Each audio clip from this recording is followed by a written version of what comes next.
कागदावर छापलेले काही काळे डाग, काही वक्र रेषा, आपण त्याकडे पाहतो आणि अचानक आपल्या डोक्यात एखाद्या युद्धाचे चित्र उभे राहते किंवा एखाद्या अनोळखी ग्रहावर जी सफर सुरू होते.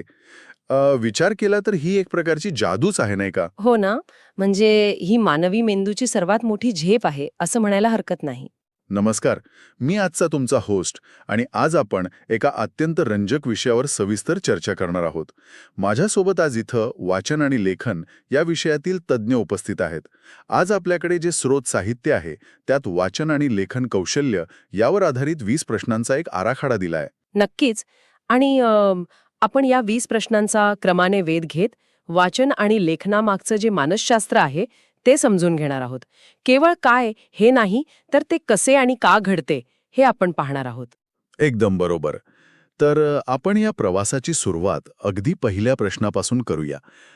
साहित्यातील पहिला प्रश्न असा आहे की प्रश्न 1, वाचन म्हणजे काय? वाचनाची व्याख्या सांगून महत्त्व स्पष्ट करा. आता साधारणपणे पुस्तकावरून डोळे फिरवणे म्हणजे वाचन असा आपला समज असतो. हो, आणि तोच समज या स्रोतामध्ये म्हणजे खोडून काढलाय. केवळ डोळ्यांनी अक्षरं टिपणे म्हणजे वाचन नव्हे. साहित्यात दिलेली व्याख्या अत्यंत अचूक आहे. लिहिणाऱ्याच्या हेतूनुसार वाचणाऱ्याच्या तयारीप्रमाणे होणाऱ्या अर्थाचे आकलन म्हणजे वाचन. अच्छा, म्हणजे इथे तयारी हा शब्द खूप महत्वाचा आहे तर. हो, अगदी. कारण लेखकाने एखादा गहन विचार मांडला असेल, पण जर वाचणाऱ्याकडे पूर्वज्ञान नसेल, तर केवळ अक्षरे वाचली जातील, अर्थ समजणारच नाही. हे एखाद्या कुलूप आणि चावीसारखे आहे. म्हणजे लेखकाने शब्दांची चावी बनवली आहे, पण तो अर्थ उघडण्यासाठी वाचकाकडे पूर्वज्ञानाचे कुलूप असणं आवश्यक आहे. एकदम अचूक उदाहरण दिलंत. यामुळेच व्यक्तीचे अनुभव विश्व विस्तारते आणि कल्पनाशक्तीला चालना मिळते. बरोबर. आता या प्रक्रियेत प्रत्यक्ष मेंदू आणि डोळे कसे काम करतात याकडे आपला स्रोत वळतो. आपला पुढचा प्रश्न आहे प्रश्न 2. वाचन प्रक्रियेतील विविध घटकांची सविस्तर माहिती द्या. हे घटक नक्की कसे काम करतात? वाचन ही एका झटक्यात होणारी गोष्ट नाहीये. याचे काही टप्पे आहेत. पहिला घटक म्हणजे शब्दबोध, म्हणजेच मेंदूने अक्षरांचे आकार ओळखणे. दुसरा म्हणजे वाचन दिशा, जी आपल्याकडे डावीकडून उजवीकडे असते. अच्छा, आणि वरून खाली सुद्धा? हो, तेही आहे. पण यातला सर्वात रंजक आणि थोडा अडथळा आणणारा घटक म्हणजे पुनर्दृष्टिक्षेप. पुनर्दृष्टिक्षेप म्हणजे वाचताना पुन्हा पुन्हा मागे वळून पाहण्याची सवय का? पण एखादी गोष्ट समजली नाही तर मागे जाऊन पुन्हा वाचणे चांगले नाही का? जाणीवपूर्वक केले तर ते चांगले आहे, पण अनेकदा ही केवळ एक सवय असते. म्हणजे मेंदूला अर्थ समजलेला असतो, पण आत्मविश्वासाच्या अभावामुळे डोळे पुन्हा मागे जातात. बापरे, यामुळे वाचनाची गती खूपच कमी होत असेल. नक्कीच. याला इंग्रजीत रिग्रेशन म्हणतात. यासोबतच दृष्टीचा आवाका हा एक घटक आहे. सराव नसलेली व्यक्ती एका वेळी एकच शब्द पाहते, तर सराव असलेली व्यक्ती एका दृष्टिक्षेपात 3-4 शब्दांचा गट वाचू शकते. यातूनच शेवटी आकलन साध्य होते. हे तर एकदम एखाद्या स्कॅनरसारखं काम करते. क्या बात आहे. आता स्कॅन केलेली माहिती मेंदू कशी प्रोसेस करतो यासाठी आपला पुढचा प्रश्न अत्यंत समर्पक आहे. प्रश्न 3. वाचन प्रक्रियेतील बोधन, तर्क, मूल्यमापन आणि रसग्रहण या 4 आकलन पातळी स्पष्ट करा. या 4 पातळ्या समजून घेण्यासाठी आपण समुद्राचं उदाहरण घेऊया. बोधन पातळी म्हणजे समुद्राच्या पृष्ठभागावर पाहणे. यात लेखकाला जे सांगायचे आहे ते केवळ जसेच्या तसे समजते. म्हणजे वरवरचा अर्थ. हो. आणि तर्क पातळी म्हणजे पाण्याखाली डोकावून पाहणे. इथे मजकुराचा केवळ शब्दशः अर्थ न घेता त्यातील गर्भितार्थ समजून घेतला जातो. 2 ओळींमधला अर्थ शोधला जातो. क्या बात आहे. आणि यापुढची जी मूल्यमापन पातळी आहे ती म्हणजे समुद्राच्या पाण्याचं तापमान मोजल्यासारखे आहे ना, जिथे आपण ठरवतो की हे पाणी पोहण्यायोग्य आहे की नाही. अगदी तंतोतंत. मूल्यमापन पातळीवर आपण केवळ माहिती घेत नाही, तर ती माहिती योग्य आहे का, सत्य आहे का ह्याचा कस लावतो. आणि शेवटची, सर्वात वरची पातळी म्हणजे रसग्रहण. म्हणजे तिथे वाचक कथेतील भावनांशी एकदम समरसून जातो. अगदी बरोबर. एखादी कादंबरी वाचताना डोळ्यात पाणी येणे हे रसग्रहण पातळीवर पोहोचल्याचं लक्षण आहे. कमाल आहे. आपण रोज वाचतो पण या पातळ्यांची आपल्याला जाणीवही नसते. आता वाचनाच्या 2 मुख्य पद्धतींबद्दल स्रोत काय सांगतो ते पाहू. प्रश्न 4. प्रकट वाचन आणि मूक वाचन यातील मुख्य फरक सांगून त्यांचे उपयोग लिहा. हा फरक मेंदूच्या ऊर्जेच्या वापराशी संबंधित आहे. प्रकट वाचन म्हणजे मोठ्या आवाजात उच्चार स्पष्ट करून केलेलं वाचन. यात तर मग डोळे, मेंदू आणि स्वरयंत्र या सर्वांचा वापर होतो. शिक्षक, वक्ते किंवा निवेदकांसाठी हे महत्वाचं असतं. हो, पण यात पणजा जास्त खर्च होते आणि गती कमी असते.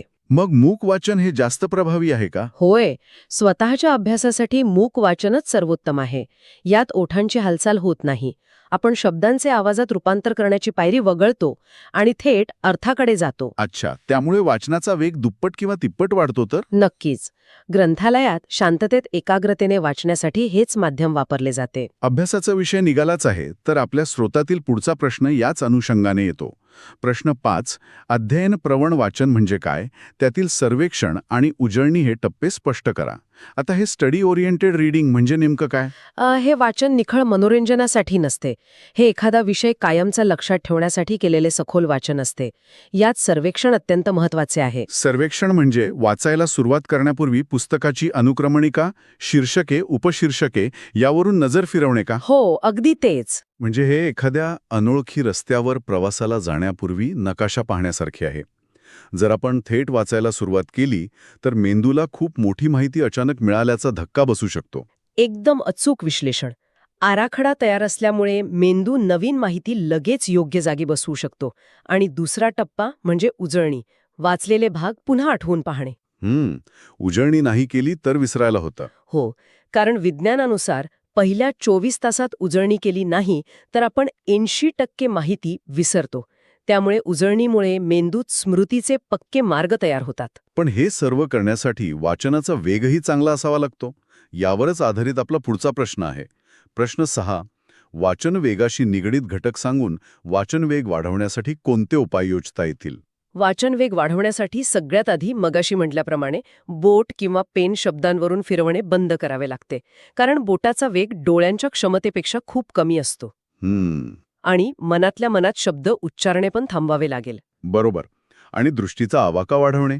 पण इथे मला एक शंका विचारायची आहे. जर आपण खूप वेगात वाचले तर महत्वाची माहिती सुटून जाण्याची भीती नसते का? अनेकदा कठीण शब्द आला की आपण थांबतोच ना. हा अत्यंत रास्त मुद्दा आहे.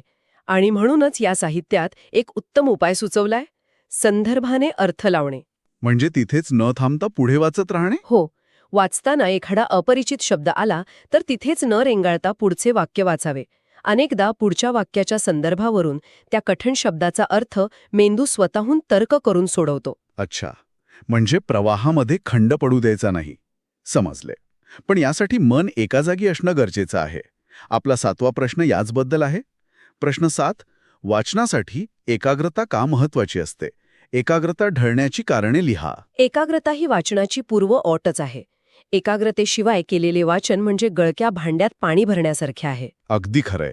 आणि आजकाल तर मोबाईलचे नोटिफिकेशन्स हे एकाग्रतेचे सर्वात मोठे शत्रू आहेत. हो ना? एकाग्रता ढळण्याची काही बाह्य कारणे असतात, जसे की गोंगाट किंवा अयोग्य प्रकाश. पण अधिक गंभीर कारणे अंतर्गत असतात, जसे शारीरिक थकवा, रस नसणे किंवा चिंता. सतत लक्ष विचलित झाल्यामुळे वाचनाची खोली कधी गाठताच येत नाही. हो, आणि जेव्हा एकाग्रता भंग पावते तेव्हा मेंदूला पुन्हा त्या तर्क पातळीवर आणि रसग्रहण पातळीवर जाण्यासाठी खूप जास्त ऊर्जा खर्च करावी लागते. मग इतके अडथळे असूनही लोक का वाचतात? या प्रश्नाचं उत्तर आपल्याला स्रोताच्या 8व्या प्रश्नात मिळते. प्रश्न 8. वाचनाच्या विविध प्रेरणा सविस्तर स्पष्ट करा. वाचनामागे माणसाच्या विविध प्रेरणा काम करत असतात. वय ही एक नैसर्गिक प्रेरणा आहे. लहान वयात अद्भुत गोष्टींचं आकर्षण असते. हो, आणि वाढत्या वयानुसार आपण वैचारिक साहित्याकडे वळतो. वातावरणाचाही खूप फरक पडतो ना. नक्कीच. घरात पुस्तके असतील तर वाचनाची गोडी आपोआप लागते. आणि अर्थातच परीक्षा पास होणे किंवा नोकरी मिळवणे ही गरज एक मोठी प्रेरणा असतेच. हो, पण हजेपोटी केलेले वाचन अनेकदा ताण निर्माण करते. या उलट स्वतःच्या आनंदासाठी आणि ज्ञानप्राप्तीसाठी केलेले वाचन हे दीर्घकाळ टिकणारे असते. या बात आहे. आतापर्यंत आपण माहिती कशी घ्यायची म्हणजेच वाचन यावर सविस्तर चर्चा केली. आता आपण या प्रक्रियेच्या दुसऱ्या टप्प्याकडे वळणार आहोत. ती माहिती व्यक्त करणे म्हणजेच लेखन. साहित्यातील 9वा प्रश्न आहे. प्रश्न 9. लेखन म्हणजे काय?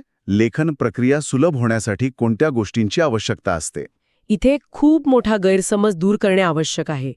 फळ्यावरचा मजकूर बघून वहीत उतरवणे किंवा कोणीतरी सांगितलेले जसेच्या तसे लिहिणे म्हणजे खरे लेखन नव्हे, ती फक्त नक्कल आहे. अच्छा, मग खरे लेखन काय आहे? खरे लेखन म्हणजे माहितीचं ग्रहण करून, त्यावर चिंतन करून, ती स्वतःच्या भाषेत आणि सुव्यवस्थितपणे मांडण्याची निर्मिती प्रक्रिया. म्हणजे वाचन ही जर माहिती आत घेण्याची प्रक्रिया असेल, तर लेखन हे त्या माहितीवर संस्कार करून तिला बाहेर आणण्याची प्रक्रिया आहे. यासाठी काय आवश्यक आहे? यासाठी सर्वात आधी विचारांची स्पष्टता लागते. जे डोक्यात गोंधळलेले आहे ते कागदावर कधीच स्पष्ट उतरू शकत नाही. त्यानंतर लागते विचारांची तर्कसंगत मांडणी आणि सर्वात महत्त्वाचे लिहिण्याचा आत्मविश्वास. आत्मविश्वास हा शब्द अत्यंत कळीचा आहे, कारण अनेकांना सगळं माहिती असतं, पण लिहायला बसलं की घाम फुटतो. आपला 10वा प्रश्न याच अडथळ्यांवर बोट ठेवतो. प्रश्न 10. लेखनातील अडचणी सांगून त्या दूर करण्याचे उपाय सुचवा. यातील मुख्य अडचण मानसिक असते. न्यूनगंड, भीती आणि परिपूर्णतेचा अट्टाहास. पहिल्याच प्रयत्नात अगदी छापण्यायोग्य उत्तम लेखन व्हावे ही अपेक्षा दडपण आणते. यालाच कोऱ्या कागदाची भीती किंवा ब्लँक पेज सिंड्रोम म्हणतात ना. पेन हातात असतो, कागद समोर असतो आणि मेंदू एकदम ब्लँक होतो. अगदी तेच. यावर साहित्यात अत्यंत प्रभावी उपाय सुचवलाय. कच्चा मसुदा किंवा आराखडा तयार करणे म्हणजे ड्राफ्ट बनवणे. म्हणजे सुरुवातीला जास्त विचार न करता लिहून काढायचं. हो, सुरुवातीला व्याकरण, शब्दरचना याचा कोणताही विचार न करता जे सुचेल ते फक्त कागदावर उतरवून काढावे. एकदा तो कच्चा साचा तयार झाला की मग भीती जाते आणि त्यावर संस्कार करणे सोपे जाते. क्या बात आहे. एकदा लिहिण्याची भीती गेली की मग विचार कसे मांडावे यावर 11वा प्रश्न विचारतो. प्रश्न 11. लेखनातील तर्कसंगती आणि भाषाविष्टार या संकल्पनांचे महत्त्व स्पष्ट करा. तर्कसंगती म्हणजे मुद्द्यांची अशी साखळी जिथे एक विचार अत्यंत नैसर्गिकपणे दुसऱ्या विचाराकडे घेऊन जातो. जर तर्कसंगती नसेल तर लेखन विस्कळीत वाटते. आणि भाषाविष्कार म्हणजे आपला वाचक कोण आहे हे ओळखून भाषेची निवड करणे. बरोबर, अगदी बरोबर. जर लहान मुलांसाठी गोष्ट लिहायची असेल तर भाषा सोपी आणि चित्रात्मक हवी. पण जर वैज्ञानिकांसाठी प्रबंध लिहायचा असेल तर तिथे तांत्रिक शब्द आवश्यक असतात. वाचकाशी जोडले जाण्यासाठी योग्य भाषाविष्कार अत्यंत गरजेचा आहे. आता आपण लेखनाच्या तांत्रिक आणि प्रत्यक्ष सादरीकरणाकडे येऊया. प्रश्न 12. सुलेखन म्हणजे काय? सुलेखनाची प्रमुख वैशिष्ट्ये कोणती? आता आजकालच्या टायपिंगच्या जमान्यात सुलेखन म्हणजे सुंदर हस्ताक्षराचे महत्त्व खरोखर उरले आहे का? हा प्रश्न खूप लोक विचारतात. पण टायपिंगच्या युगातही जेव्हा आपण हाताने लिहितो तेव्हा ते वाचणाऱ्यासाठी सुसह्य असणे ही लेखकाची जबाबदारी आहे. सुलेखन म्हणजे केवळ मोत्यासारखी अक्षरे नव्हेत, बरोबर ना? हो ना. अक्षरे सुवाच्य असणे, शब्दांमध्ये योग्य अंतर असणे, खाडाखोड न करणे आणि विरामचिन्हांचा योग्य वापर करणे म्हणजे सुलेखन. अस्वच्छ हस्ताक्षर हे वाचणाऱ्याच्या मेंदूवर अतिरिक्त ताण टाकतं. बरोबर. वाचणाऱ्याला आधी अक्षर ओळखण्यात ऊर्जा घालवावी लागली तर तो मूळ अर्थापर्यंत पोचण्याआधीच थकून जाईल. याच तांत्रिक अचूकतेशी निगडीत पुढचा प्रश्न आहे. प्रश्न 13. उचित श्रुतलेखनासाठी कोणत्या गोष्टींची काळजी घ्यावी? श्रुतलेखन म्हणजे ऐकून लिहिणे. श्रुतलेखन ही एक अत्यंत गुंतागुंतीची प्रक्रिया आहे. यात एकाच वेळी 3 गोष्टी होतात. कानाने ऐकणे, मेंदूने ते तात्पुरत्या स्मृतीत साठवणे आणि हाताने ते कागदावर उतरवणे. यात सांगणाऱ्याच्या गतीशी जुळवून घेणं हे सर्वात मोठं आव्हान असते. हे ऐकताना मला एखाद्या न्यायालयातल्या कोर्ट रिपोर्टरची आठवण आली. तिथे प्रचंड वेगाने संवाद चालू असतात आणि अचूकता 100% लागते. अगदी तशीच अवस्था असते. गती वाढवताना अक्षरांची सुवाच्यता ढळून न देणे आणि ऐकलेल्या शब्दांतील ह्रस्व, दीर्घ अचूक देणे यासाठी प्रचंड सरावाची गरज असते. आणि या अचूकतेचा पाया असतो शब्दसंग्रह आणि व्याकरण. आपला 14वा प्रश्न याचबद्दल आहे. प्रश्न 14. शब्दसंग्रह आणि शुद्धता यांचे लेखनातील स्थान स्पष्ट करा. काही लोकांचं म्हणणं असतं की व्हॉट्सॲप आणि सोशल मीडियाच्या जगात व्याकरणाला कोण विचारतो? समोरच्याला मेसेज समजला म्हणजे झाले, मग व्याकरणाचा इतका अट्टहास का? हा अत्यंत महत्त्वाचा आणि ज्वलंत प्रश्न आहे. विपुल शब्दसंग्रह असल्यामुळे आपण भावना नेमक्या शब्दात मांडू शकतो. पण जेव्हा आपण व्याकरणाबद्दल बोलतो तेव्हा व्याकरण हे केवळ जाचक नियम नसतात. मग काय असतं ते? व्याकरण हे अर्थाचे रक्षण करते आहे, म्हणजे प्रोटेक्टर ऑफ मीनिंग. बापरे, म्हणजे जर व्याकरणाचे नियम पाळले नाहीत तर वाक्याचा अर्थ पूर्णपणे बदलू शकतो. हो, पूर्णविराम किंवा स्वल्पविराम चुकीच्या जागी दिला तर अर्थाचा अनर्थ होतो. व्याकरण हे एक असे अल्गोरिदम आहे जे लेखक आणि वाचक यांच्यात संवादाची स्पष्टता ठेवते. वाह, व्याकरण हे अर्थाचे रक्षण करते आहे, ही खूपच सुंदर संकल्पना आहे. आता आपण लेखनाचे प्रत्यक्ष व्यावहारिक उपयोग पाहूया. प्रश्न 15. टिप्पणी लेखनाचे स्वरूप सांगून आदर्श टिप्पणीची वैशिष्ट्ये लिहा. टिप्पणी म्हणजे नोट टेकिंग. टिप्पणी म्हणजे व्याख्यान ऐकताना किंवा पुस्तक वाचताना काढलेल्या नोंदी. ही केवळ डिक्टेशन किंवा नक्कल नसते. आदर्श टिप्पणी ही अत्यंत संक्षिप्त आणि समर्पक असावी. म्हणजे यात फक्त मुख्य मुद्दे आणि संकल्पनांची नोंद असते. हे एक प्रकारे माहितीचं डिस्टिलेशन किंवा शुद्धीकरण आहे. अगदी बरोबर. आणि यामुळे नंतर संपूर्ण विषयाची उजळणी करणे सोपे जाते. त्यानंतर यात शुद्धीकरणाचा पुढचा टप्पा येतो, तो म्हणजे सारांश. प्रश्न 16. सारांश लेखनाचे महत्त्व, उपयोग आणि तंत्रे विशद करा. विस्तृत माहितीतील गाभा पकडणे म्हणजे सारांश लेखन. याचे तंत्र खूप वैज्ञानिक आहे. आधी मूळ मजकूर वाचून त्याचा संपूर्ण अर्थ समजून घेणे, त्यानंतर अनावश्यक उदाहरणे आणि अलंकारिक शब्द गाळणे. आणि सर्वात महत्त्वाचे म्हणजे मूळ लेखकाचा हेतू न बदलता तो विचार स्वतःच्या भाषेत कमीत कमी शब्दात मांडणे. हो, पसाऱ्यातून नेमके सोने शोधून काढण्याचे हे तंत्र आहे. आता विद्यार्थ्यांच्या आणि विचारवंतांच्या जिव्हाळ्याचा विषय घेऊया. प्रश्न 17. निबंध लेखनाचे विविध प्रकार सांगून निबंधाचा आराखडा कसा असावा ते लिहा. निबंध हे विचारांचे अत्यंत प्रगल्भ रूप आहे. यात वर्णनात्मक, वैचारिक, चरित्रात्मक असे प्रकार येतात. पण कोणत्याही निबंधाचे यश त्याच्या आराखड्यात असते. त्याचा प्रारंभ हा वाचकाला खिळवून ठेवणारा हवा. बरोबर. हो, आणि मध्य भाग हा सविस्तर असावा, जिथे विषयाची सर्व अंगे, उदाहरणे आणि तर्क मांडले जातात. आणि समारोप असा असावा जो संपूर्ण चर्चेचा निष्कर्ष ठामपणे मांडेल आणि वाचकाला विचार करायला लावेल. क्या बात आहे. आणि जर एखाद्या अधिकाऱ्याला आपली अडचण सांगायची असेल तर तिथे व्यावहारिक पत्रलेखन कामी येते. प्रश्न 18. पत्रलेखनाचे महत्त्व सांगून तक्रारपत्राचा एक नमुना तयार करा. आजच्या ईमेलच्या जमान्यात पत्रलेखन कसे उपयोगी ठरते? स्वरूप बदलले असेल, कागदाऐवजी स्क्रीन आली असेल, पण पत्रलेखनाचे तंत्र तेच आहे. तक्रारपत्रात भावनांच्या भडक्यापेक्षा तर्कशुद्ध मांडणीला महत्त्व असते. म्हणजे डावीकडे पाठवणाऱ्याचा पत्ता, अत्यंत स्पष्ट विषय, अधिकाऱ्याला योग्य तो आदरार्थी मायना आणि आपली अडचण मुद्देसूद मांडणे. नक्कीच. अशा तर्कशुद्ध पत्राची दखल नेहमी लवकर घेतली जाते. आता आपण या ज्ञानप्रवासाच्या अगदी शेवटाकडे आलो आहोत. आपले शेवटचे 2 प्रश्न या संपूर्ण चर्चेचा अर्क आहेत. प्रश्न 19. लेखनाची प्राथमिक कौशल्य कोणती? त्यातील 2 कौशल्यांची माहिती द्या. संपूर्ण प्रवासात आपण पाहिलेत तशी लेखनाची 4 प्राथमिक कौशल्य आहेत. गती, सुवाच्यता, श्रुतलेखन आणि शब्दसंग्रह. यातील 2 सर्वात महत्त्वाची कौशल्य म्हणजे गती आणि शुद्धता. विचार डोक्यात ज्या वेगाने येतात त्या वेगाने ते कागदावर उतरवता येणे ही गती, आणि त्याचवेळी व्याकरणाचे नियम पाळून अर्थाची स्पष्टता ठेवणे ही शुद्धता. हो, ही दोन्ही कौशल्ये लेखनाचे इंजिन आहेत. आणि आता हा 20वा आणि अंतिम प्रश्न. प्रश्न 20. लेखनसिद्धीची महत्त्वाची अंगे जसे मांडणी, क्रम आणि तर्कसंगती स्पष्ट करा. म्हणजे या सगळ्या प्रवासाचे अंतिम उद्दिष्ट काय आहे? लेखनसिद्ध कधी होते? आवाका आणि आराखडा कसा आहे? दुसरा क्रम, विचारांचा ओघ असा असावा की वाचकाला कोणताही धक्का न बसता तो एका मुद्द्यावरून दुसऱ्या मुद्द्यावर जाईल. आणि तिसरी, तर्कसंगती, मांडलेले विचार पुराव्यांसह सिद्ध करणे. अगदी बरोबर.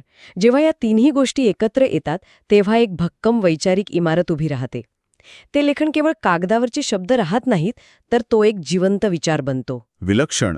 म्हणजे वाचन करताना केवळ अक्षरांवरून डोळे फिरवण्यापासून आपण सुरुवात केली आणि तिथेच न थांबता मेंदूतील बोधन, तर्क, मूक वाचनाची गती, एकाग्रता, कच्चा मसुदा, व्याकरणाचे रक्षण आणि शेवटी एक तर्कशुद्ध वैचारिक इमारत उभी करण्यापर्यंतचा हा 20 प्रश्नांचा प्रवास खरोखरच अत्यंत थक्क करणार आहे. हे फक्त शाळेतले धडे नाहीत, तर मानवी संवाद आणि विचार प्रक्रियेचे हे सर्वोच्च तंत्रज्ञान आहे. अगदी तंतोतंत. आणि जर आपण या सगळ्याकडे आजच्या झपाट्याने बदलणाऱ्या काळाच्या संदर्भात पाहिले तर एक अतिशय वेगळा पैलू समोर येतो. आज आपण अशा युगात आहोत जिथे कृत्रिम बुद्धिमत्ता म्हणजे AI काही सेकंदात शेकडो पानांच्या पुस्तकाचा सारांश काढून देऊ शकते किंवा एका क्लिकवर परिपूर्ण निबंध लिहून देऊ शकते. हो ना, हे तंत्रज्ञान तर आपण रोजच अनुभवतोय. अनेक कामे यामुळे सोपी झाली आहेत. मग साहजिकच प्रश्न निर्माण होतो की जर यंत्रे आपल्यासाठी वाचू आणि लिहू शकतात तर माणसाने स्वतः वाचून मिळणारा आनंद आणि स्वतः विचार करून लिहिण्याची तर्कसंगत धडपड टिकवून का ठेवावी? खरंच की, कारण वाचन आणि लेखन ही केवळ माहितीची देवाणघेवाण नाही. जेव्हा आपण लिहितो तेव्हा आपण विचार करत असतो. हो, आकलनाची आणि मूल्यमापनाची ती मानवी क्षमता यंत्रावर सोपवणं शक्य आहे का? हा विचार नक्कीच मेंदूला झिंझिण्या आणणार आहे. जर आपण लिहिण्याचं काम यंत्रावर सोपवले तर आपण आपले विचार करण्याचं काम तर यंत्रावर सोपवत नाही ना. माहितीचे ग्रहण करणे आणि ती स्वतःच्या शैलीत व्यक्त करणे यातील जो मानवी स्पर्श आहे तो कोणत्याही सॉफ्टवेअरला कधीच जमणार नाही. याच विचार करायला लावणाऱ्या प्रश्नावर आपण आजची ही सविस्तर चर्चा इथेच थांबूया. पुन्हा भेटूया अशाच एका नव्या आणि रंजक विषयाच्या सखोल विश्लेषणासाठी. आजच्या या सखोल चर्चेत सगळ्यांचं स्वागत आहे. आज आपण एक अतिशय रंजक आणि रोजच्या जीवनाशी निगडीत असा विषय घेणार आहोत. हो, आणि तो विषय म्हणजे आपला संवाद. आपण नेमकं कसं बोलतो आणि कसं ऐकतो. अगदी बरोबर. आज आपण OPN 101 या अभ्यासक्रमातील विभाग 2, ज्याचं नाव आहे श्रवण आणि संभाषण कौशल्य, त्यातील प्रश्न 21 ते 34 यांचं अगदी क्रमाने आणि सखोल विश्लेषण करणार आहोत. नक्कीच. आणि या सखोल चर्चेचा हेतू फक्त प्रश्नांची उत्तरं देणं हा नाहीये. मग काय? तर आपण प्रत्येक प्रश्न आधी पूर्ण वाचणार आहोत आणि मग त्या मागे असलेलं मानवी मानसशास्त्र आणि तांत्रिक बाजू उलगडून सांगणार आहोत. एका प्रश्नाचं उत्तर पूर्ण झाल्यावरच आपण पुढच्या प्रश्नाकडे वळू. ग्रेट. कारण कसं आहे ना, नुसतं बोलणं किंवा ऐकणं म्हणजे संवाद नव्हे, त्यामागे बरंच विज्ञान दडलेलं आहे. तर वळूया आपल्या पहिल्या विभागाकडे. ऐकणे आणि श्रवण हाच संवादाचा पाया आहे. मी आधी प्रश्न 21 वाचतो. वाचा. तर प्रश्न 21 असा आहे, श्रवण आणि ऐकणे या प्रक्रियेतील शास्त्रीय फरक स्पष्ट करा. आता हे मीच थोडं उलगडून सांगतो. हो, सांगा ना. तर ऐकणे आणि श्रवण हे दोन शब्द आपण बऱ्याचदा एकाच अर्थाने वापरतो, पण तसं नाहीये. ऐकणे, ज्याला इंग्रजीत हिअरिंग म्हणतात, ती केवळ एक शारीरिक प्रक्रिया आहे. म्हणजे फक्त कानावर ध्वनी आदळणं. अगदी बरोबर. ती एक जैविक क्रिया आहे जी आपोआप घडते. हो, पण श्रवण म्हणजे लिसनिंग ही एक पूर्णपणे बौद्धिक आणि मानसिक प्रक्रिया आहे. याचा अर्थ लावणं महत्त्वाचं असतं. एक साधं उदाहरण द्यायचं तर दुकानात बॅकग्राऊंडला रेडिओ चालू असतो. गाणी वाजत असतात, आवाज कानावर पडत असतो, पण आपण तिकडे लक्ष देत नाही. ते झालं फक्त ऐकणे. बरोबर. पण जेव्हा अचानक आपलं एखादं आवडतं गाणं लागतं आणि आपण काम थांबवून त्याचे शब्द आणि अर्थ लक्ष देऊन समजून घेतो, तेव्हा आपण खऱ्या अर्थाने श्रवण करत असतो. खूपच छान अॅनालॉजी दिलीत तुम्ही. आणि यात मला एक शास्त्रीय बाजू जोडायची आहे. सांगा की. श्रवण हे सरावाने मिळवावं लागणारं कौशल्य आहे. जेव्हा आपण श्रवण करतो तेव्हा आपल्या मेंदूचा प्रीफ्रंटल कॉर्टेक्स अतिशय सक्रिय असतो. त्यामुळे ते नुसतं ऐकण्यापेक्षा खूप जास्त ऊर्जा घेतं. अरे वा, म्हणजे लक्ष देऊन ऐकणं हे खरोखरच मेंदूचं काम आहे. तर आता मी पुढचा प्रश्न वाचतो. प्रश्न 22. श्रवण कौशल्याचं महत्त्व सांगून श्रवण प्रक्रियेतील अडथळे स्पष्ट करा. श्रवण महत्वाचं का आहे? तर त्यामुळे आपली ज्ञानप्राप्ती होते आणि व्यक्तिमत्व विकास होतो. पण यात अनेक अडथळे येतात. जसं की? पहिला अडथळा म्हणजे बाह्य गोंगाट. दुसरा म्हणजे वक्त्याचे अस्पष्ट उच्चार. पण सर्वात मोठा अडथळा हा मानसिक असतो, ज्याला आपण पूर्वग्रह किंवा नावड म्हणतो. बरं, म्हणजे इथे मला एक प्रश्न पडलाय. जर एखादा विषय आपल्याला आवडतच नसेल तर तिथे आपलं लक्ष लागणारच नाही ना. मग तिथे हे निकृष्ट श्रवण टाळायचं कसं? हा खूप चांगला प्रश्न आहे. आणि इथेच मानसिक तयारीची गरज असते. तुम्हाला तो विषय आवडत नसला तरी नवीन काहीतरी शिकायला मिळेल या दृष्टिकोनातून मेंदूला तयार करावं लागतं. म्हणजे थोडं ओपन माइंड ठेवायला हवं. अगदी. आता पुढचा प्रश्न घेऊया का? हो, नक्की. प्रश्न 23 असा आहे, श्रवण कौशल्य सुधारण्याचे विविध उपाय सविस्तर लिहा. तर याचं उत्तर देताना 3 गोष्टी महत्वाच्या आहेत. अवधान केंद्रित करणं, संयम बाळगणं आणि सर्वात महत्वाचं म्हणजे शैलीपेक्षा विषयाकडे लक्ष देणं. शैलीपेक्षा विषयाकडे म्हणजे काय? येथे सर्वात लक्षवेधी बाब म्हणजे लोक अनेकदा वक्त्याच्या पेहरावावर किंवा त्याच्या बोलण्याच्या पद्धतीवर जास्त लक्ष देतात आणि मुख्य आशय विसरतात. अरे हो, हे खूपदा होतं.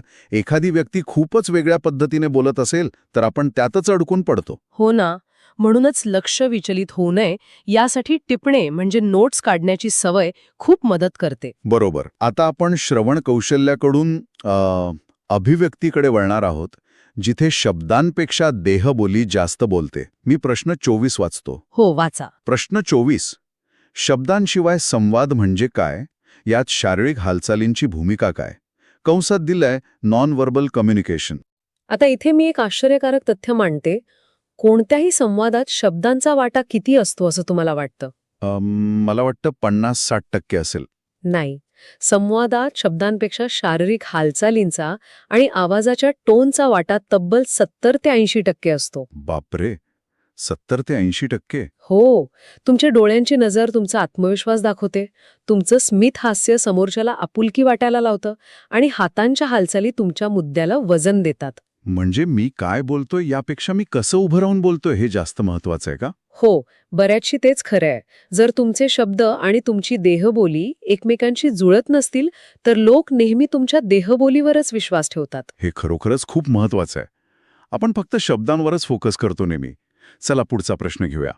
प्रश्न 25. संभाषण कौशल्यात भाषेचं स्थान आणि प्रभुत्व कसे मिळवावे? आता बघा, जरी देहबोली महत्वाची असली तरी भाषा हे संवादाचं मुख्य माध्यम आहेच. योग्य शब्द निवडल्याने संवादात अचूकता येते. म्हणजे एखादा शब्द चुकीचा वापरला तर अर्थाचा अनर्थ होऊ शकतो. अगदी बरोबर. उदाहरणार्थ, पक्ष हा शब्द. त्याचे 2 अर्थ होतात. एक म्हणजे राजकीय पक्ष आणि दुसरा म्हणजे पंधरावडा. संदर्भानुसार योग्य अर्थ लावणं हे भाषेवर प्रभुत्व असल्याशिवाय जमत नाही. बरं, मग हे प्रभुत्व मिळवायचं कसं? त्यासाठी विपुल वाचन करणं गरजेचं आहे, व्याकरणाचे नियम समजून घेणं आणि प्रसिद्ध वक्त्यांची भाषणे लक्ष देऊन ऐकणं हे उपाय आहेत. म्हणजे पुन्हा तिथे श्रवण आलंच. खूप छान. आता प्रश्न 26. परिणामकारक बोलण्यातील अडथळे आणि त्यावर मात करण्याचे मार्ग लिहा. आता बोलण्यातला सर्वात मोठा अडथळा म्हणजे भीती. हो, स्टेज फेअर ज्याला म्हणतात. बरोबर. भीती, न्यूनगंड आणि विषयाची अपुरी माहिती यामुळे माणूस प्रभावीपणे बोलू शकत नाही. मग यावर मात कशी करायची? पूर्वतयारी हाच मुख्य मार्ग आहे. आरशासमोर उभा राहून सराव करणं आणि प्रत्यक्ष बोलताना श्रोत्यांशी नजरभेट म्हणजे आय कॉन्टॅक्ट ठेवणं. इथे मला एक गोष्ट सुचते. भाषण देण्यापूर्वी आरशासमोर सराव करणं हे म्हणजे जिममध्ये जाण्यापूर्वी वॉर्मअप करण्यासारखं आहे. अगदी समर्पक उदाहरण. हो ना. वॉर्मअपशिवाय जशी दुखापत होऊ शकते तशी तयारीशिवाय भाषणात नक्कीच गोंधळ उडू शकतो. नक्कीच. आता आपण वैयक्तिक संवादाकडून समूहासमोरील सादरीकरणाकडे वळूया. हो, त्यासाठी प्रश्न 27 आहे. प्रश्न 27. वक्तृत्व आणि संभाषण यातील फरक स्पष्ट करून वक्तृत्वाची तयारी कशी करावी? बघा, संभाषण हे अनौपचारिक असतं, म्हणजे आपण मित्रांशी गप्पा मारतो तसं. तिथे वेळ किंवा विषयाचं कोणतंही बंधन नसतं. आणि वक्तृत्व हे अतिशय औपचारिक असतं. त्याची तयारी करताना हेतू निश्चिती करावी लागते. भाषणाची आकर्षक सुरुवात म्हणजे प्रस्तावना, मग मध्य आणि शेवटी परिणामकारक समारोप असा आराखडा तयार करावा लागतो. म्हणजे ते ठरवून केलेलं असतं. प्रश्न 28 बघूया. भाषण किंवा संवाद साधताना आत्मविश्वास वाढवण्यासाठी काय करावे? आत्ताच आपण तयारीबद्दल बोललो, त्यातच मध्येसूट टिपणे काढणे म्हणजे नोट्स सोबत ठेवणे याने खूप आत्मविश्वास मिळतो. आणि प्रत्यक्ष स्टेजवर गेल्यावर काय करायचं? सुरुवातीला थोडे दीर्घ श्वास घ्यायचे आणि आणखी एक ट्रिक म्हणजे सुरुवातीला ओळखीच्या लोकांमध्ये बोलण्याचा सराव करायचा. त्याने भीती कमी होते. बरोबर. आता पुढचा प्रश्न थोडा संवेदनशील आहे. प्रश्न 29. शोक प्रदर्शनासाठी जमलेल्या समूहात संवाद साधताना कोणती काळजी घ्याल? हा संवादातील अत्यंत नाजूक प्रसंग असतो. तिथे वातावरणाचं गांभीर्य राखणं सर्वात महत्वाचं आहे. तिथे आवाज कसा असावा? आवाज अतिशय मृदू असावा, बोलणं खूप आटोपशीर असावं आणि सर्वात महत्वाचं, तिथे कोणताही उत्साह किंवा हास्य पूर्णपणे टाळावं. तिथे फक्त सहानुभूती व्यक्त करणं अपेक्षित असतं. म्हणजे या सर्व चर्चेतून मला असं वाटते की संवाद कौशल्य आपल्याला फक्त काय बोलायचं हे शिकवत नाही, तर काय टाळायचंय हे देखील शिकवतं. अगदी 100% बरोबर. कधी गप्प राहायचं हे समजणं हा संवादाचा मोठा भाग आहे. होय. आता वळूया प्रश्न 30 कडे. गटातील संभाषण ही संकल्पना स्पष्ट करून त्याचे नियम लिहा, म्हणजे ग्रुप डिस्कशन. गटातील संभाषण म्हणजे अनेक व्यक्तींनी एकत्र येऊन केलेला विचारविनिमय. पण याचे काही कडक नियम असतात. टीव्हीवरच्या चर्चांसारखे नियम नसतात नक्कीच. तिथे तर सगळेच ओरडत असतात. हो ना, ते गटातील संभाषण नाहीच मुळी. खरा नियम हा आहे की दुसऱ्याला मध्येच न तोडणं, सौजन्य पाळणं. आणि जर मतभेद असतील तर मतभेद असले तरी ते शांतपणे आणि तार्किक मुद्द्यांसह मांडले पाहिजेत. चिडून किंवा ओरडून आपला मुद्दा कधीच सिद्ध होत नाही. खूपच छान. आता आपण उत्कृष्ट संवादासाठी आणि लेखनासाठी आवश्यक असलेल्या तांत्रिक आणि व्याकरणाच्या नियमांकडे जाणार आहोत. हो, हा विभाग खूप महत्वाचा आहे. प्रश्न 31 वाचतो. सुस्पष्ट उच्चार आणि आवाजातील चढ-उतार यांचे बोलण्यातील महत्त्व स्पष्ट करा. बघा, सुस्पष्ट उच्चारामुळे श्रोत्यांवर लगेच प्रभाव पडतो आणि आवाजातील चढ-उतार, ज्याला आपण इंटोनेशन म्हणतो, त्याशिवाय भाषण एकदम कंटाळवाणं होतं. पण इथे मला एक थोडा पुशबॅक द्यावासं वाटतोय. काय सांगा? जर कोणी जाणीवपूर्वक आवाजात खूपच जास्त चढउतार केले, म्हणजे उगाचच आवाज वर खाली केला, तर ते खूप कृत्रिम किंवा फेक वाटणार नाही का? अतिशय अचूक मुद्दा पकडलात तुम्ही. म्हणूनच प्रसंगानुसार आणि नैसर्गिक वाटेल असाच बदल आवाजात असावा. म्हणजे ओढून ताणून नको. बरोबर. तो नैसर्गिक असेल तरच श्रोत्यांचं अवधान टिकून राहील, नाहीतर ते फक्त नाटक वाटेल. समजलं. आता प्रश्न 32. मराठी व्याकरणातील शब्दांच्या जाती सांगून त्यातील कोणतेही 2 प्रकार स्पष्ट करा. मराठी व्याकरणात शब्दांच्या एकूण 8 जाती आहेत. आपण उदाहरणादाखल 2 प्रकार बघू. कोणते 2? पहिलं म्हणजे नाम. कोणत्याही व्यक्तीचं किंवा वस्तूचं जे नाव असतं, उदाहरणादाखल राम किंवा शाळा, याला नाम म्हणतात. आणि दुसरं? दुसरं म्हणजे क्रियापद. वाक्याचा अर्थ पूर्ण करणारा शब्द. जसं की राम पुस्तक वाचतो या वाक्यात वाचतो हे क्रियापद आहे. अरे वा, शाळेतल्या व्याकरणाची उजळणी झाली एकदम. आता प्रश्न 33 वाचतो. सर्वनामांचे प्रकार उदाहरणासह स्पष्ट करा. सर्वनाम म्हणजे नामाऐवजी येणारा शब्द. याचे मुख्य प्रकार आहेत पुरुषवाचक सर्वनाम, जसे की मी, तू, तो. मग दर्शक सर्वनाम म्हणजे हा किंवा तो. आणखी कोणते प्रकार आहेत? संबंधी सर्वनाम जसं की जो आणि जी. प्रश्नार्थक सर्वनाम म्हणजे कोण आणि काय. आणि शेवटचं म्हणजे आत्मवाचक सर्वनाम जसं की स्वतः. हे सर्व प्रकार आपण रोजच्या बोलण्यात वापरतो, फक्त त्यांची ही व्याकरणातली नावं आपल्याला नेहमी आठवत नाहीत. अगदी खरंय. आपण ते नकळत वापरत असतो. आता या सखोल चर्चेतला शेवटचा प्रश्न. प्रश्न 34. क्रियापदांचे काळ आणि त्यांचे लेखनातील महत्त्व स्पष्ट करा. काळाचे 3 मुख्य प्रकार असतात. वर्तमान काळ म्हणजे आत्ता घडणारी क्रिया, भूतकाळ म्हणजे घडून गेलेली क्रिया, आणि भविष्यकाळ म्हणजे येणारी क्रिया. पण त्याचं लेखनात काय महत्त्व आहे? बोलताना तर आपण आवाजावरून किंवा संदर्भावरून समजून घेतो. लेखनात काळ अचूक असणं अत्यंत आवश्यक आहे. कारण काळावरूनच वाचकाला घटनेचा क्रम समजतो. जर काळ चुकीचा लिहिला तर वाचकाचा पूर्ण गोंधळ उडतो. म्हणजे लेखनात स्पष्टता आणि जिवंतपणा आणण्यासाठी काळाचं अचूक भान हवंच? होय, अजिबात शंका नाही. वा. तर आजच्या या सखोल चर्चेचा आता आपण गोषवारा मांडूया. आपण अगदी पहिल्या प्रश्नापासून क्रमाने सुरुवात केली. नुसते शब्द उच्चारण्यापासून ते समोरच्याचे न बोललेले भाव समजून घेण्यापर्यंत आपण चर्चा केली. हो, आणि भाषेच्या व्याकरणापासून ते आवाजाच्या चढ उतारापर्यंत आपण सर्व प्रश्नांचं सविस्तर विश्लेषण केलं. खरंच खूप माहितीपूर्ण होतं हे. आणि जाता जाता मला एक विस्तीर्ण दृष्टिकोन द्यायचा आहे. हे केवळ परीक्षेपुरते प्रश्न नाहीत, तर हे एक उत्तम माणूस आणि एक उत्तम समाज घडवण्याचे नियम आहेत. अगदी सहमत आहे मी. श्रवण आणि संभाषण ही एक अशी कला आहे जी खऱ्या अर्थाने आपलं जगणं समृद्ध करते. आपण एकमेकांना कसं समजून घेतो यावरच आपले संबंध अवलंबून असतात. हो ना. आणि म्हणूनच कार्यक्रम संपवताना मी ऐकणाऱ्यांसाठी एक विचार करायला लावणारी गोष्ट देणार आहे. काय आहे ती? जर आपल्या संवादात देहबोलीचा आणि आवाजातील चढ उतारांचा वाटा 80% असेल, तर आजच्या या टेक्स्ट मेसेज आणि इमोजीच्या जगात आपण खरोखरच एकमेकांना पूर्णपणे समजून घेत आहोत का? खूप महत्वाचा प्रश्न आहे हा. की आपण संवादाचा एक अत्यंत मोठा आणि महत्वाचा हिस्सा गमावत आहोत? या प्रश्नावर नक्की विचार करा. आजच्या या सखोल चर्चेत सहभागी झाल्याबद्दल खूप खूप आनंद वाटला. पुन्हा भेटूया लवकरच. आजच्या या सखोल चर्चेत सगळ्यांचं स्वागत. कधी विचार केलाय का की सध्याच्या काळात आपल्या आजूबाजूला माहितीचा अक्षरशः महापूर आलेला आहे. खूपच मोठी माहितीची लाट आहे. हो ना? पण ती सगळीच्या सगळी माहिती म्हणजे काय लगेच ज्ञान नसतं. म्हणजे जसं एखाद्या स्वयंपाकघरात नुसती जगभरातील उत्कृष्ट मसाले आणि भाज्या आणून भरल्या. तर लगेच उत्तम जेवण आपोआप तयार होत नाही. अगदी बरोबर. त्यासाठी ते मसाले कोणत्या प्रमाणात वापरायचे याचं तंत्र माहीत असावं लागतं. तसंच काहीसं आपल्या मेंदूचं आणि या माहितीचंही आहे. खरंय. आणि आजची आपली ही सखोल चर्चा याच विषयावर आहे. हो, आजच्या या सखोल चर्चेमध्ये आपल्यासमोर काही अत्यंत रंजक साहित्य आहे, ज्यात OPN 101 अभ्यासक्रमातील विभाग 3 निरीक्षण, ग्रंथालय व स्वयंनिर्देशित अध्ययन यावर सखोल मांडणी केली आहे.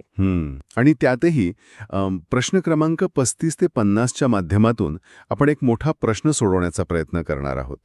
माहितीच्या या महापुरात आपण कसं शिकावं हेच विसरलो आहोत का? तसं बघायला गेलं तर हो, कारण माहितीला ज्ञानात रूपांतरित करण्याची एक विशिष्ट आणि अतिशय गुंतागुंतीची प्रक्रिया असते. आपण अनेकदा शिकण्याला फक्त पाठांतराशी जोडतो, पण खऱ्या अर्थाने शिकण्याची पद्धत म्हणजे अध्ययन प्रक्रिया समजून घेणं हे कोणत्याही क्षेत्रात तग धरून राहण्यासाठी अत्यंत गरजेचं आहे. बरोबर. आणि म्हणूनच या प्रवासाची सुरुवात आपण अत्यंत मूलभूत संकल्पनेपासून करणार आहोत. नक्कीच. आपल्या साहित्यातला पहिलाच प्रश्न या पायाभूत संकल्पनेवर बोट ठेवतो. मी तो प्रश्नाधी पूर्ण वाचते. प्रश्न क्रमांक 35. निरीक्षण म्हणजे काय? निरीक्षणाची प्रमुख वैशिष्ट्ये आणि फायदे लिहा. आता वरवर पाहता पाहणे म्हणजेच निरीक्षण असं आपल्याला वाटू शकतं, पण यात नक्कीच काहीतरी मानसशास्त्रीय फरक असावा, बरोबर? हो, म्हणजे निरीक्षण किंवा ज्याला आपण ऑब्झर्वेशन म्हणतो ते केवळ डोळ्यांनी पाहणे नव्हे. अच्छा. जेव्हा आपण एखाद्या विशिष्ट हेतूने डोळसपणे आणि चिकित्सकपणे माहिती मिळवण्यासाठी एखादी कृती करतो, तेव्हा त्याला निरीक्षण म्हणतात. म्हणजे यात हेतू असणं महत्वाचं आहे. अगदी. याची प्रमुख वैशिष्ट्य सांगायची तर पहिलं म्हणजे हे नेहमी सहेतुक असतं.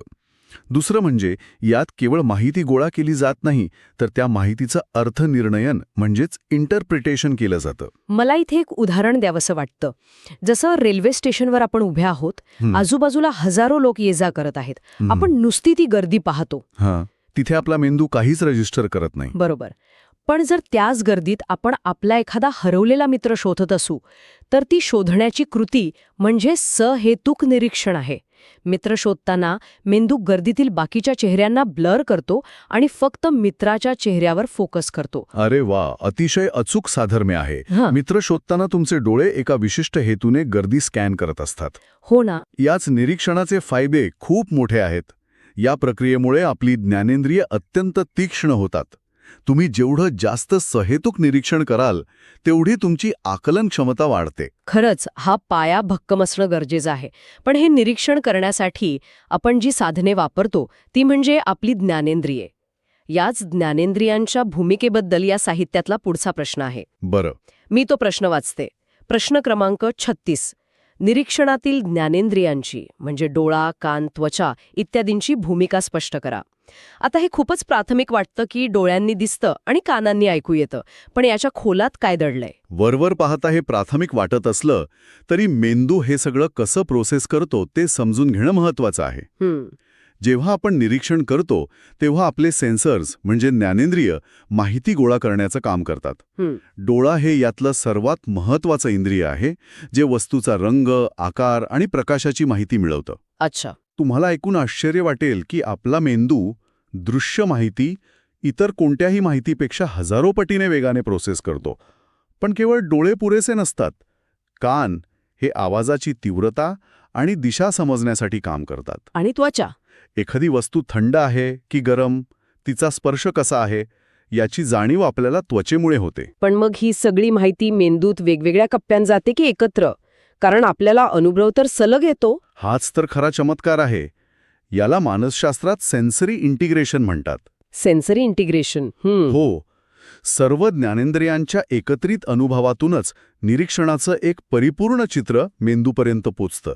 जसं पाऊस पडतोय हे फक्त डोळ्यांनी दिसत नाही. तर कानांनी थेंबांचा आवाजही ऐकू येतो. अगदी बरोबर. त्वचेला गारवा जाणवतो आणि नाकाला मातीचा सुगंध येतो. मेंदू या सर्व वेगवेगळ्या सिग्नल्सना एकाच क्षणी एकत्र विणतो आणि तुम्हाला पावसाचा एक अखंड अनुभव देतो. हे खरोखरच आश्चर्यकारक आहे की आपला मेंदू किती वेगाने हे सगळं करत असतो. हो ना. आता याच प्रक्रियेचे काही टप्पे असतील. म्हणूनच आपल्या साहित्यातला पुढचा प्रश्न यावरच लक्ष केंद्रित करतो. मी प्रश्न क्रमांक 37 वाचते. निरीक्षण प्रक्रियेतील टप्पे म्हणजे स्वीकारणे, वर्गीकरण, भाकीत इत्यादी सविस्तर लिहा. तर ही प्रक्रिया नेमकी कशी घडते? निरीक्षण ही एका सेकंदात घडणारी गोष्ट वाटत असली तरी ती एक टप्प्याटप्प्याने जाणारी प्रक्रिया आहे. याचे मुख्य 6 टप्पे आहेत. बरं. पहिला टप्पा स्वीकारणे, ज्यात ज्ञानेंद्रियांमार्फत माहिती आत घेतली जाते. दुसरा टप्पा केंद्रस्थ करणे, ज्यात अनेक गोष्टींमधून एका विशिष्ट विषयावर आपण लक्ष केंद्रित करतो. तिसरा टप्पा खूप महत्वाचा आहे, तो म्हणजे वर्गीकरण. आपला मेंदू हा सतत मिळालेल्या माहितीची जुन्या अनुभवांशी तुलना करून तिला वेगवेगळ्या फोल्डर्समध्ये विभागून टाकतो. म्हणजे माहितीचं वर्गीकरण झाल्यावर पुढे काय होतं? कारण नुसती माहिती साठवून तर उपयोग नाही. बरोबर. त्यानंतर येतो चौथा टप्पा, परस्पर संबंध दाखवणे. यात निरीक्षणातील विविध घटकांमधील नाते शोधले जाते. पाचवा टप्पा आहे पडताळा, ज्यात आपण काढलेले निष्कर्ष बरोबर आहेत का हे पुन्हा तपासून पाहिलं जातं. आणि शेवटचा टप्पा? सर्वात शेवटचा आणि मानवी बुद्धिमत्तेचा कळस मानला जाणारा टप्पा म्हणजे भाकीत करणे. यात भूतकाळातील आणि वर्तमानातील निरीक्षणांवरून भविष्यातील घटनांचा अंदाज वर्तवला जातो. अरे वा, भाकीत करणे हा टप्पा मला खूपच कुतूहलजनक वाटतो. कसं काय? म्हणजे आपण भूतकाळात आकाशात काळे ढग जमा झालेले पाहिले आहेत आणि त्यानंतर पाऊस आलेला अनुभवला आहे. त्यामुळे आता जेव्हा आपण काळे ढग पाहतो तेव्हा पाऊस पडेल हे भाकीत आपण निरीक्षणावरूनच करतो. अगदी तंतोतंत. पण इथे एक शंका येते. आपला मेंदू कधीकधी फसूही शकतो ना, चुकीचं भाकीत करू शकतो, कारण मानवी स्मरणशक्ती काही परफेक्ट नाहीये. अगदी 100% बरोबर. मानवी स्मरणशक्तीला काही नैसर्गिक मर्यादा आहेत. आपण पाहिलेली प्रत्येक गोष्ट जशीच्या तशी कायमस्वरूपी लक्षात ठेवू शकत नाही. यावरच आपला पुढचा प्रश्न आहे. मी वाचते. प्रश्न क्रमांक 38. निरीक्षणासाठी बाह्य साधनांची म्हणजे नोंदवही, कॅमेरा इत्यादींची उपयुक्तता स्पष्ट करा. होय. निरीक्षणात अचूकता आणि वस्तुनिष्ठता आणण्यासाठी बाह्य साधने आवश्यक असतात. म्हणजे कसं? मानवी मन हे व्यक्तिनिष्ठ असतं. पण जेव्हा तुम्ही नोंदवही वापरता आणि निरीक्षणावेळी लगेच महत्त्वाच्या नोंदी लिहून काढता, तेव्हा तुम्ही माहिती विसरत नाही. दुसरं म्हणजे कॅमेरा आणि टेप रेकॉर्डर. म्हणजे एखाद्या साक्षीदाराने दिलेली साक्ष ही व्यक्तिनिष्ठ असू शकते, पण सीसीटीव्ही कॅमेराचं फुटेज हे वस्तुनिष्ठ असतं. अगदी योग्य उदाहरण.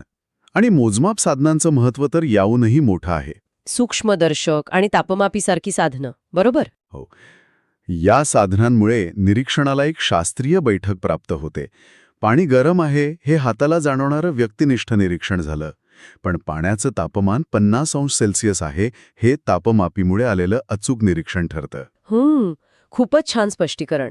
आता इथे आपल्या वैयक्तिक निरीक्षणाचा भाग पूर्ण होतो. वैयक्तिक निरीक्षणातून आपण स्वतः माहिती गोळा करतो, पण मानवाने शेकडो वर्षांपासून जे प्रचंड ज्ञान साठवून ठेवलंय, माहितीच्या महासागरात. हो, त्या महासागराकडे आपण आता वळणार आहोत, म्हणजेच ग्रंथालयाकडे.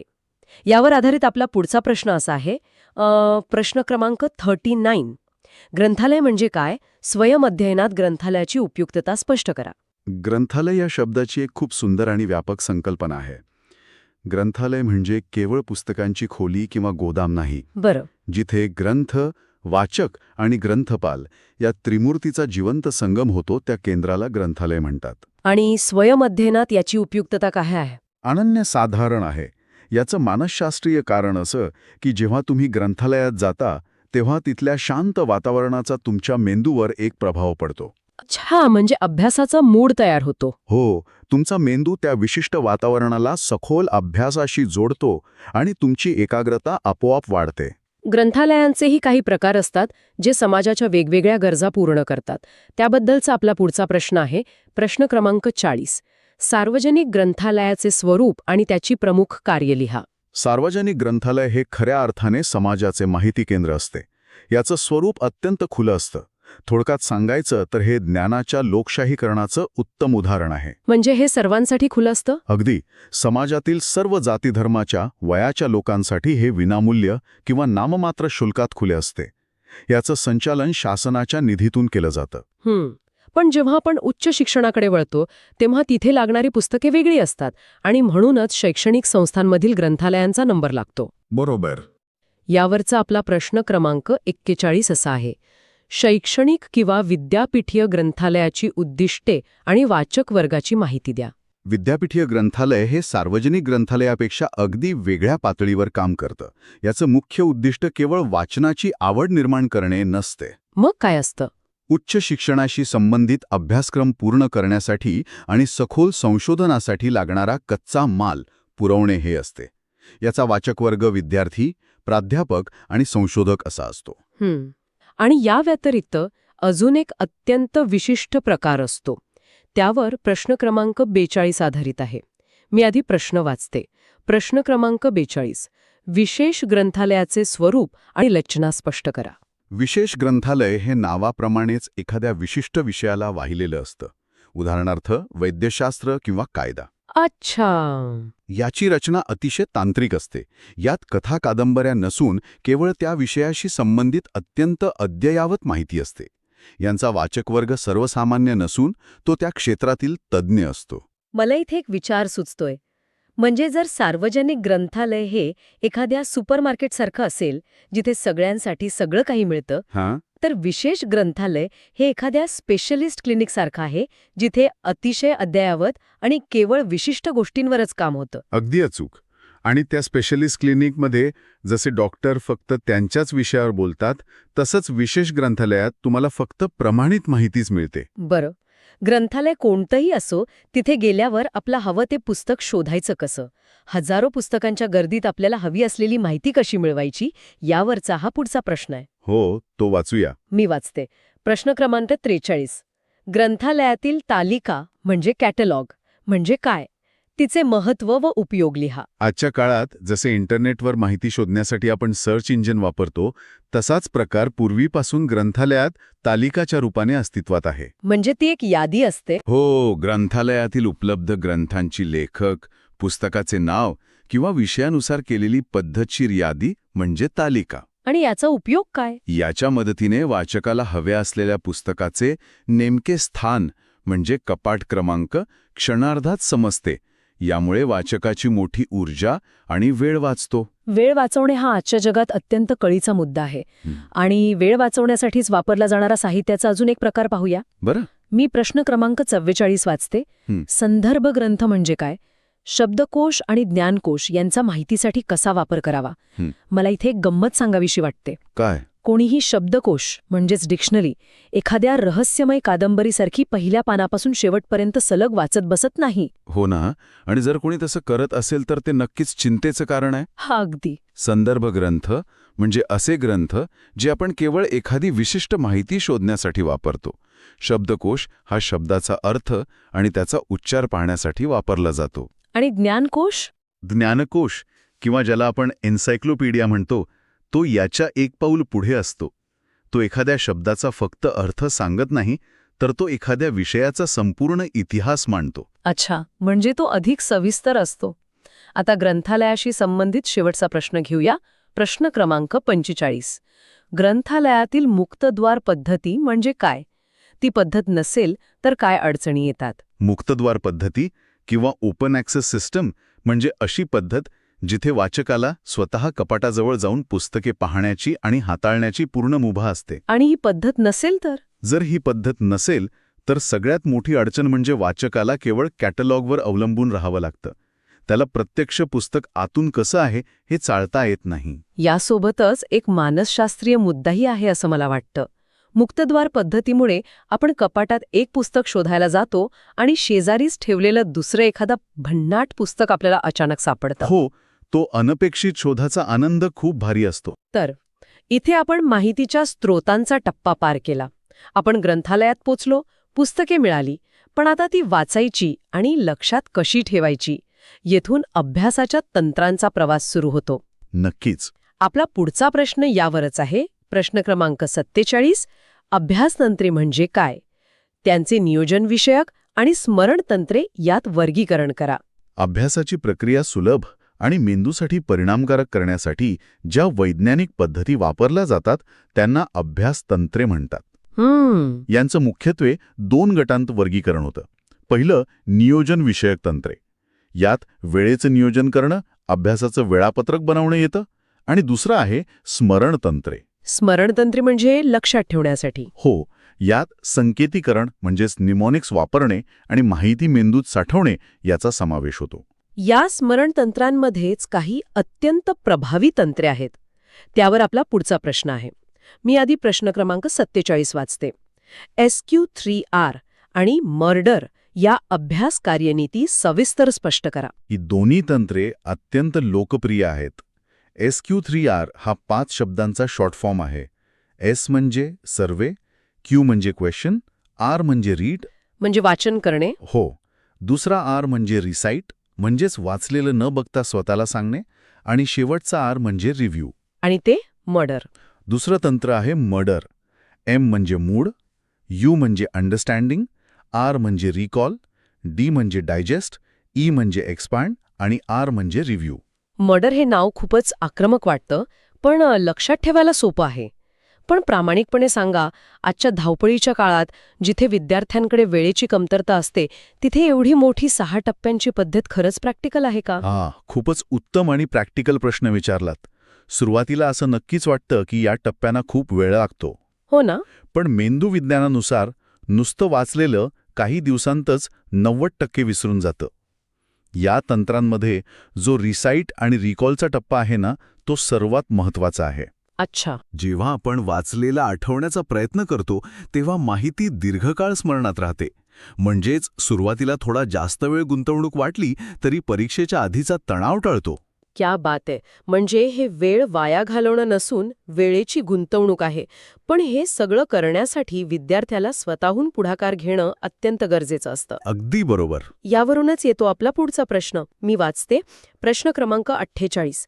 स्वयंनिर्देशित अध्ययनाची प्रक्रिया आणि वैशिष्ट्ये लिहा. स्वयंनिर्देशित अध्ययन हे नावाप्रमाणेच स्वतःच स्वतःला दिशा देणारा शिक्षण आहे. पारंपरिक शिक्षणात शिक्षक सगळं ठरवतात, पण यात विद्यार्थ्याला स्वतःच्या अभ्यासाच्या गरजा ओळखण्याची आणि ध्येय निश्चित करण्याची जबाबदारी स्वतः घ्यावी लागते. आणि आताच्या डिजिटल युगात हे स्वयं अध्ययन तंत्रज्ञानाशिवाय अशक्यप्राय वाटतं. त्यामुळे आपला पुढचा प्रश्न अगदी योग्य वेळी आलाय. प्रश्न क्रमांक 49. संगणक आणि इंटरनेटचा अध्ययनातील वापर व त्याचे फायदे लिहा. आजच्या काळात संगणक आणि इंटरनेटने शिक्षणाची व्याख्याच बदलून टाकली आहे. याचा वापर प्रचंड मोठी माहिती साठवण्यासाठी होतो. आणि दृश्यश्राव्य माध्यमांचा फायदाही होतो ना? होय. आपण आधी म्हटल्याप्रमाणे आपला मेंदू दृश्य आणि ऐकलेली माहिती लवकर प्रोसेस करतो. ॲनिमेशनच्या माध्यमातून किचकट संकल्पना लवकर समजते. पण एका क्लिकवर मिळणाऱ्या या माहितीच्या युगात आपल्या प्रत्यक्ष शिकण्याच्या पद्धतीही बदलल्या आहेत. यावरच आधारित आजच्या चर्चेतील आपला शेवटचा प्रश्न आहे. मी प्रश्न वाचते. प्रश्न क्रमांक 50. व्हर्च्युअल क्लासरूम आणि ईमेल या आधुनिक संकल्पनांचे अध्ययनातील महत्त्व स्पष्ट करा. व्हर्च्युअल क्लासरूम किंवा आभासी वर्ग ही भौगोलिक सीमा ओलांडणारी एक क्रांती आहे. यात वेगवेगळ्या शहरात बसलेले विद्यार्थी तंत्रज्ञानाच्या सहाय्याने एकाच शिक्षकासोबत लाईव्ह संवाद साधू शकतात. यामुळे प्रवासाचा प्रचंड वेळ वाचतो. अगदी. आणि दुसरं म्हणजे ईमेल. शिक्षकांशी संपर्क साधणे आणि शंका विचारणे यासाठी ईमेल हे स्वस्त आणि अधिकृत साधन आहे. हे खरोखरच थक्क करणारं आहे. आजच्या या सखोल चर्चेत आपण ज्ञानाचा एक मोठा प्रवास अनुभवला. आपण सुरुवातीला सहेतुक निरीक्षणापासून सुरुवात केली. हो. त्यानंतर आपण ग्रंथालयांचे विविध प्रकार आणि संदर्भ ग्रंथांच्या माध्यमातून छापील ज्ञानाचा प्रवास पाहिला. आणि शेवटी इंटरनेट आणि व्हर्च्युअल क्लासरूमच्या युगात स्वयंनिर्देशित अध्ययन कसं करावं हे समजून घेतलं. होय. माहितीच्या महापुरातून पोहत जाऊन खऱ्या ज्ञानाचा किनारा गाठण्याची हीच ती पूर्ण प्रक्रिया आहे. खरंय. पण जाता जाता मला एका अत्यंत महत्त्वाच्या आणि विचार करायला लावणाऱ्या मुद्द्याकडे लक्ष वेधावंसं वाटतं. नक्कीच, सांगा ना. आपण आज अशा काळात जगत आहोत जिथे इंटरनेट आणि विशेषतः कृत्रिम बुद्धिमत्ता म्हणजेच AI आपल्या एका क्लिकवर सर्व प्रश्नांची उत्तरे काही सेकंदात लिहून देऊ शकतात. हो, ते तर आहेच. मग अशा या AIच्या युगात स्वतः कष्ट घेऊन सहेतुक निरीक्षण करणे आणि स्वयंनिर्देशित अध्ययन करणे या मानवी क्षमता भविष्यात टिकून राहतील का? की आपण विचार करण्याचं हे काम पूर्णपणे तंत्रज्ञानावर सोपवून देऊ? बापरे, हा खरंच एक मोठा प्रश्न आहे. यावर प्रत्येकाने नक्की विचार करायला हवा.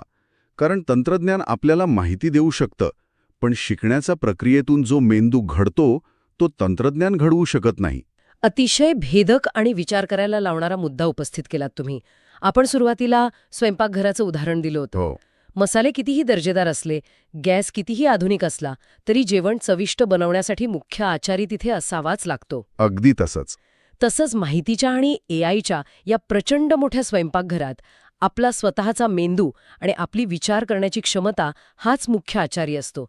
तंत्रज्ञान मदत करू शकतं, पण शिकण्याची भूक आपल्यालाच भागवावी लागते. एकदम अचूक बोललात. शेवटी हेच लक्षात येतं की आपण आपल्या आजूबाजूच्या जगाचं जितकं डोळस निरीक्षण करू, तितकी ही शिकण्याची प्रक्रिया अर्थपूर्ण होईल. आजची ही सखोल चर्चा आपण इथेच थांबूया. श्रोत्यांनी यावर नक्की विचार करावा. पुन्हा भेटूया अशाच एका नव्या आणि रंजक विषयासह. कधी विचार केलाय का की सध्याच्या काळात आपल्या